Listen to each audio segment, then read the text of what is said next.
आज हम लोगों ने छत्तीसगढ़ प्रदेश कांग्रेस की जो पॉलिटिकल अफेयर्स कमेटी है उसकी बैठक ली, उसके बाद प्रदेश कार्यकारिणी की बैठक ली और अभी हम लोगों ने संपूर्ण प्रदेश में जितने हमारी पार्टी के जिलाध्यक्ष हैं उन सब की सभा बैठक ली है और संगठन में जो तीव्रता लानी है अगले कुछ समय के लिए उस पर हमें चर्चा करी। और 1.5 साल की भाजपा सरकार ने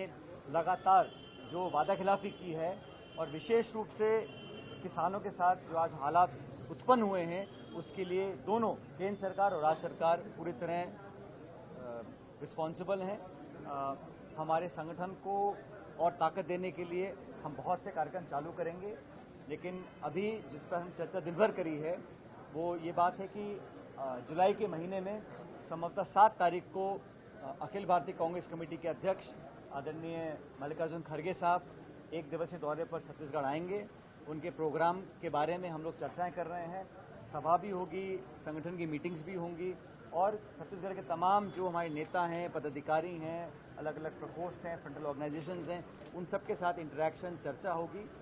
उनके दौरे की जो डिटेल्स हैं वो मैं कल आपसे शेयर करूंगा, लेकिन सभी लोग बड़े उत्साहित हैं कि खड़गे साहब छत्तीसगढ़ में आ रहे हैं और हमारी जो संगठन महासचिव हैं वेणुगोपाल जी वो भी आएंगे।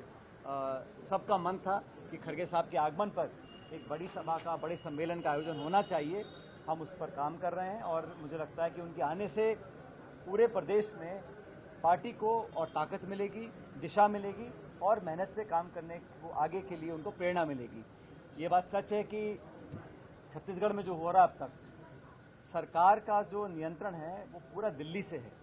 इसलिए बार बार दिल्ली से आदेश आते हैं, पॉलिसी इम्प्लीमेंटेशन हो, गवर्नेंस हो, सारा जो फीडबैक और जो डायरेक्शंस हैं वो दिल्ली से हैं। जनता ने यहाँ पर छत्तीसगढ़ के नेतृत्व को मौका दिया था भाजपा को कि शासन ढंग से करें, लेकिन चाहे वो फसल खरीद हो, चाहे वो बीज हो, खाद हो, बिजली हो, पानी हो और सबसे महत्वपूर्ण जो लॉ एंड ऑर्डर है वो टोटल कोलैप्स कर चुका है और सिर्फ प्रचार कर अखबार इश्तिहार देकर अपनी छवि को सुधारने का काम ये सरकार कर रही है। धरातल पर नौजवान किसान बेहद परेशान हैं और हमारी पार्टी ने जगह जगह, अध्यक्ष जी ने, नहन जी ने, सब ने मिलकर लगातार इन मुद्दों को उठाया है, पदयात्राएं की हैं, घेराव किया है, मोर्चे संभाले हैं और पीड़ित लोगों पर, जिन लोगों पर अत्याचार हुए हैं उनका